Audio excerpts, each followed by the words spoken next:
Welcome my friends, I am doctor S Mondal. আমরা hypertension বা high blood pressure বা উচ্চ রক্তচাপ বা হাই প্রেশার নিয়ে আমরা আলোচনা করছিলাম।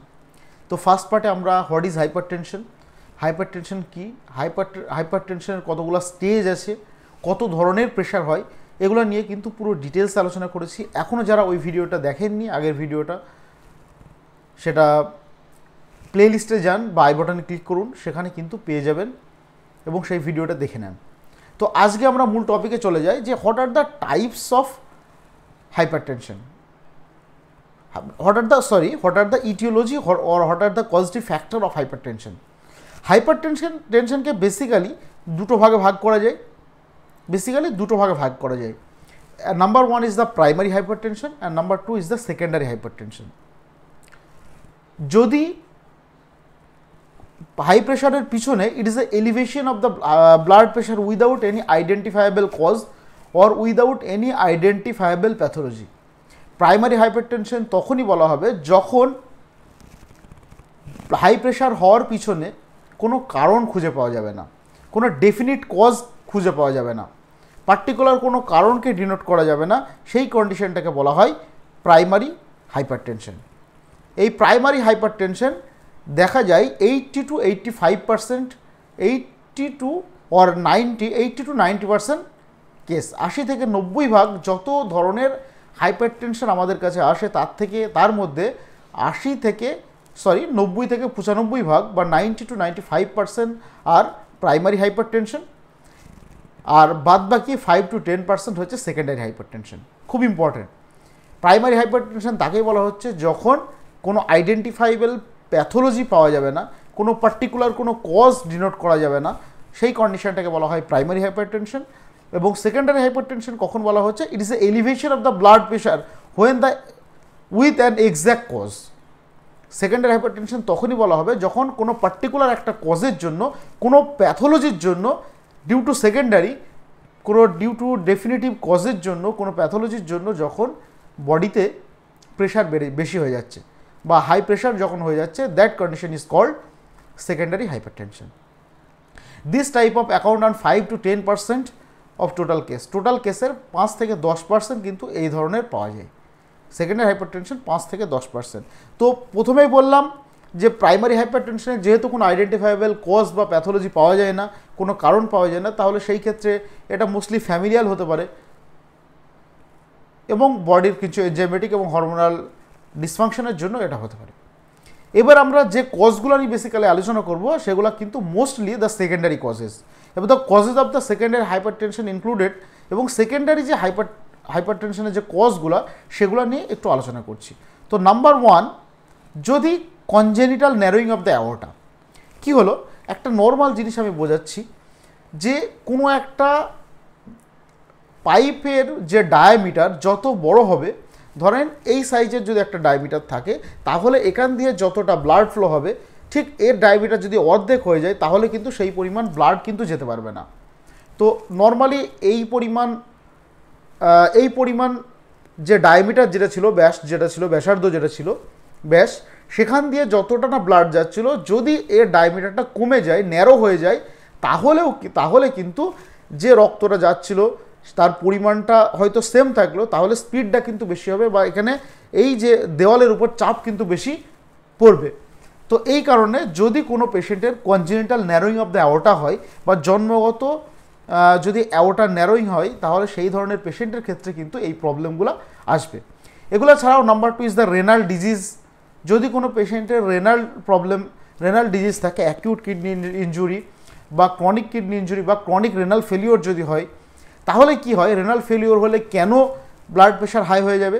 কারণ কিডনি আমাদের ছাঁকুনির কাজ করে, আমাদের ছাঁকুনি বা সিভ, আমরা যখন চা যেরকম ছাঁকি ওরকমভাবে ছাঁকুনির কাজ করে, চালুনের কাজ করে, সিভের কাজ করে।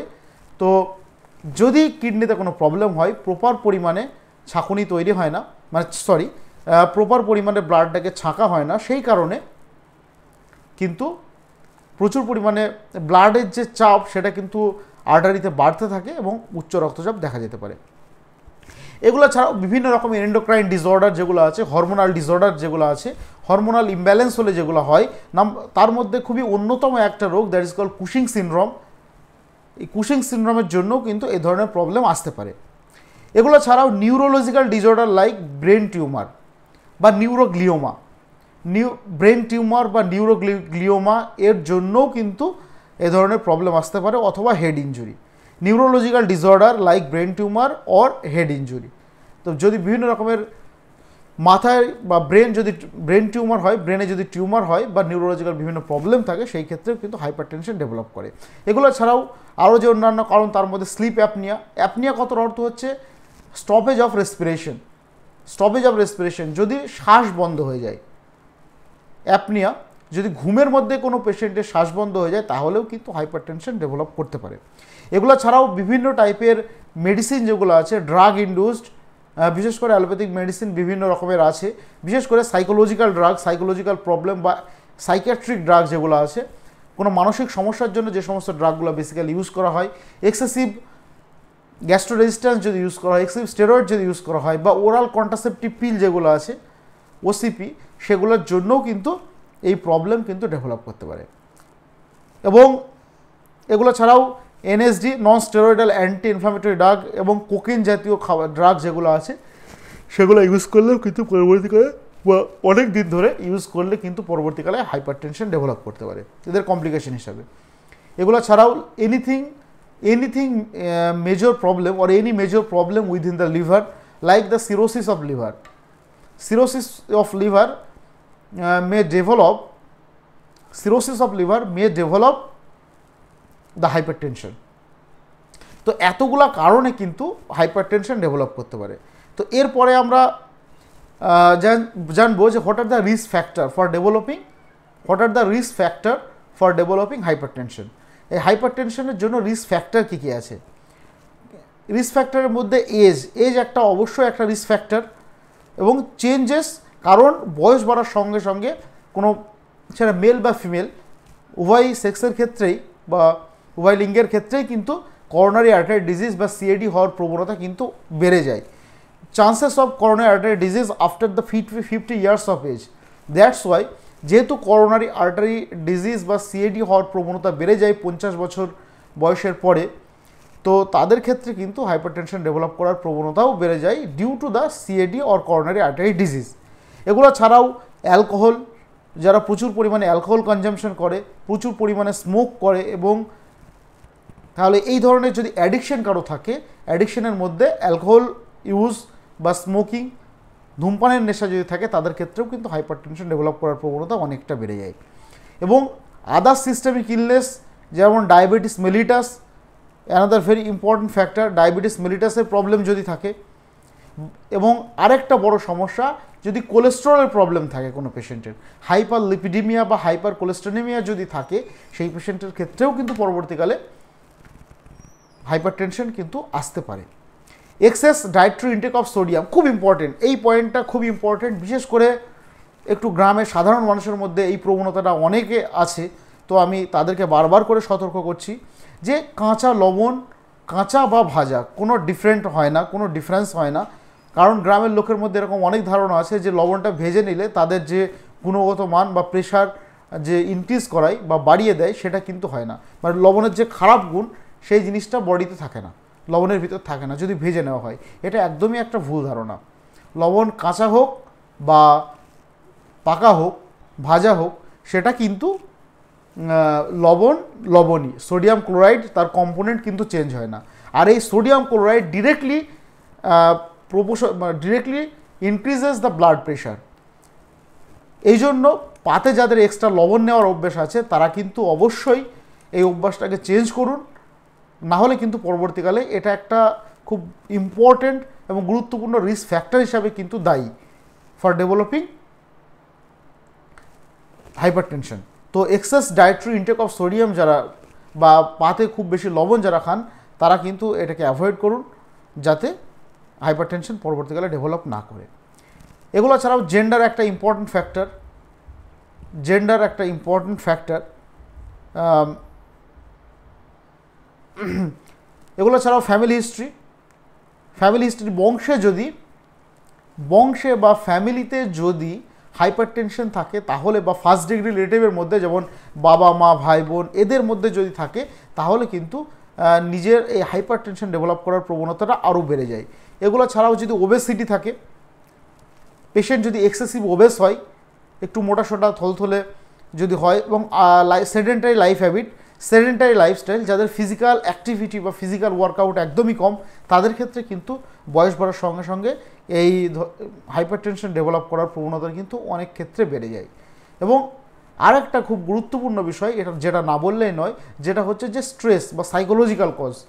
যে সমস্ত পেশেন্ট সবসময় মানসিক প্রেশার, মানসিক চাপে থাকে, মেন্টাল অ্যাংজাইটিতে থাকে, বিশেষ করে বেশ কিছু অকুপেশনের মানুষ যাদের টার্গেট ফিল জব, বিভিন্ন কোম্পানিতে যারা টার্গেট ফিল জব করে বা যাদের কনস্ট্যান্ট কিন্তু প্রেশারে থাকতে হয়, সেই কনস্ট্যান্ট প্রেশারের জন্য কিন্তু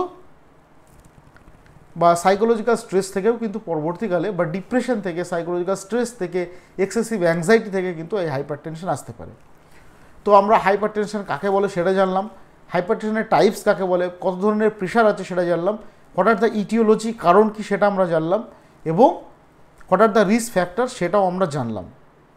এবং হোয়াট আর দ্য প্যাথোফিজিওলজি, সে আমি কয়েকটা জাস্ট পয়েন্ট উল্লেখ করছি, আমি এক্সপ্লেন করব না, কারণ এটা কমপ্লিটলি, কারণ এই ভিডিওটা শুধুমাত্র সাধারণ মানুষের জন্যও নয়, যারা জুনিয়র ডাক্তার আছে তাদের জন্যও, সেই জন্য বেসিক প্যাথোফিজিওলজি সেটা জানাটাও খুব গুরুত্বপূর্ণ।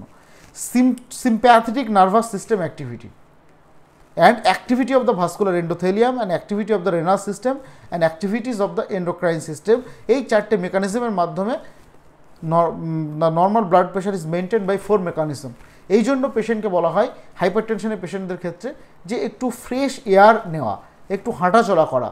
এই হাঁটাচলা করা বা এতে কী হয়, আমাদের সিম্প্যাথেটিক অ্যাক্টিভিটি যেটা আছে সেটা কিন্তু বাড়ে, কারণ এই সিম্প্যাথেটিক নার্ভাস সিস্টেমই কিন্তু আমাদের নর্মাল যে প্রেশারটাকে কিন্তু কন্ট্রোল করে।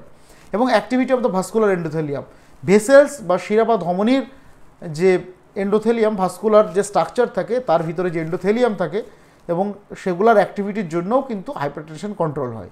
তাছাড়া রেনাল সিস্টেম বা কিডনি এবং এন্ডোক্রাইন সিস্টেম বা হরমোন প্রডিউসিং গ্ল্যান্ড যেগুলো আছে সেগুলোর দ্বারাও কিন্তু এই প্রেশার কিন্তু কন্ট্রোল হয়। তো এই ছিল আমাদের হাইপারটেনশন, এবং এর লাস্ট পার্টে আমরা পুরো ডিটেলসে যেটুকু বাকি আছে রিমেনিং টপিক সেগুলো আমরা আলোচনা করছি। পাশে থাকবেন, ভালো থাকবেন, সুস্থ থাকবেন। দেখা হচ্ছে পরের ভিডিওতে। Thank you.